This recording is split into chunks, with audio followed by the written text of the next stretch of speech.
Yeah, welcome to my channel. I was just recently looking at a article in today's Athletic or yesterday's Athletic, basically, talking about as far as when the fact that the Major League Baseball or MLB's trading deadline is coming up soon, July, pretty much end of July. So we got about about a month to 2 months, basically, practically. Essentially, well, actually, not even a month and a half, but probably a month and a half before the trading deadline. Anyways, um, it was interesting. The fact is, like with the Mets, even though it's a little misleading because yes, the NL is a little weak right now. It's a weak division or weak league for that matter. Like practically every other team in there is like still viable for the wild card spot. And granted, the Mets, today's date is, of course, June 12th. The Mets did lose to the Marlins yesterday, the worst team out there. I'm like, how do you lose it? Mental errors and all. So many errors. It's like, all right, fundamentals are lost with the Mets. And that's why I believe that the Mets should trade. They need to trade, start from scratch. Alonso being the biggest piece out there. But one of the things is some evaluator in this article they were saying like evaluators that were discussed around the league say that there's a list of trade candidates on the Mets who some teams would be generally interested in. Outside of Alonso, there'd be JD Martinez, of course, as well too.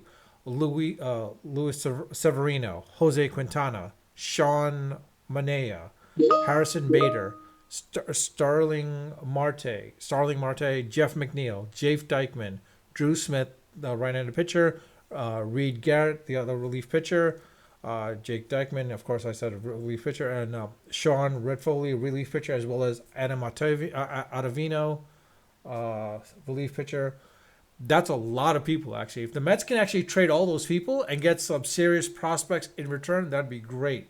If that's possible, that would be great, quite honestly, because let's be honest, again, the fact that the Mets lost to the Marlins yesterday, uh, which is kind of surprising. If they lose this series to the Marlins, if they're swept, then you know it's time.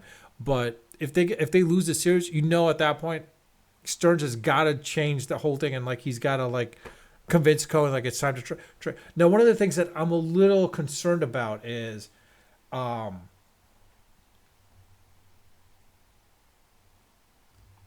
is the fact that in this article they were also talking about the fact is like, all right, if the Mets do make the trade, these trades to some of these players and such, outside of Alonso, having a $20 million contract, I'm like, I don't know why would you do this, but the fact of the matter is like they were saying like making some of these trades, the Mets might have to make essentially pay down some of the portions of these salaries. I'm like, we've already done that for Scherzer, we've already done that for Verlander. We don't need to do this for the rest of the team. We should be able to get good prospects from this point onwards.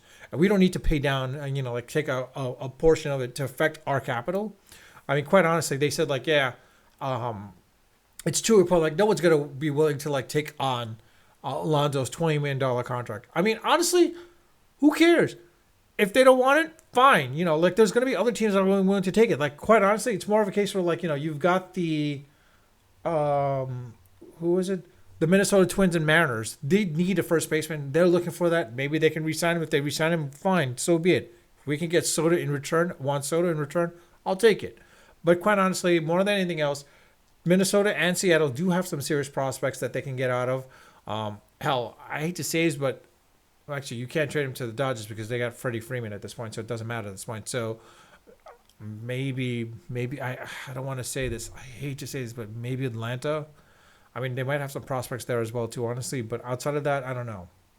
But it's a case where I believe that what happens from here on out, the Mets need to make some trades, and some of those plays. I mean, honestly, like Starling Marte is making a hell of a lot of money right now, and the fact is, you might have to pay down a portion of it for his to trade him, as well as maybe Quintana at that point too. McNeil, honestly, I don't want him to. I don't want to see him leave, but at the same time, it seems like he's peaking. And let's be honest, with Alonso, he's 29. He's still in his prime. He's probably got another 2 or 3 years in his prime years before he has to become a DH. quite honestly, I don't know if he's the right person for the Mets. I mean, it's great that he's homegrown Met, but at the same time, it's one of those things where I'd rather have youth because let's be honest, he reminds me a lot, and I hate to say this, but he reminds me a hell of a lot like Ryan Howard.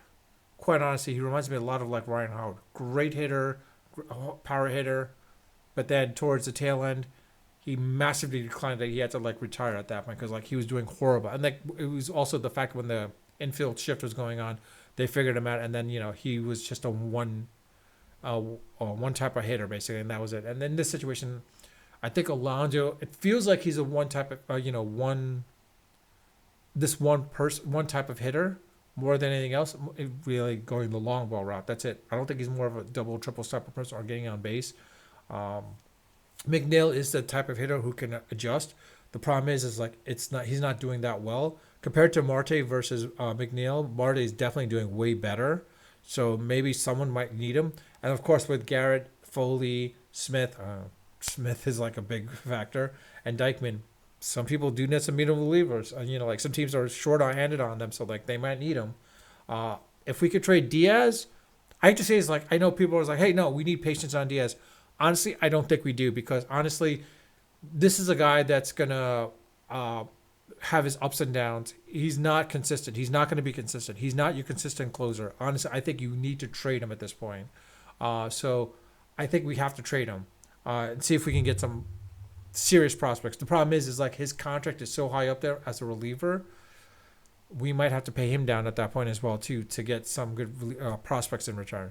But with that, I'll leave it at that. Let me know your thoughts in the comment section. What do you think? Do the Mets should the Mets be sellers at this point? Because at this point right now, it's a seller's market. It looks like it's going to be a seller's market. Should the Mets be a sellers? Should they be buyers? Do you think this season is salvageable that the Mets can get into the playoffs and do what basically Arizona did last year, which barely making the playoffs and then making that huge run, and being red hot at that point, or whatnot. Let me know your thoughts in the comment section. I do read them, and I do read them, and I do respond to them when they want to respond. If you like my channel, like my videos, like my content, please subscribe if you have subscribed. And with that, I'll leave it at that. Unfiltered, unedited, of course, always unrehearsed. Until next time.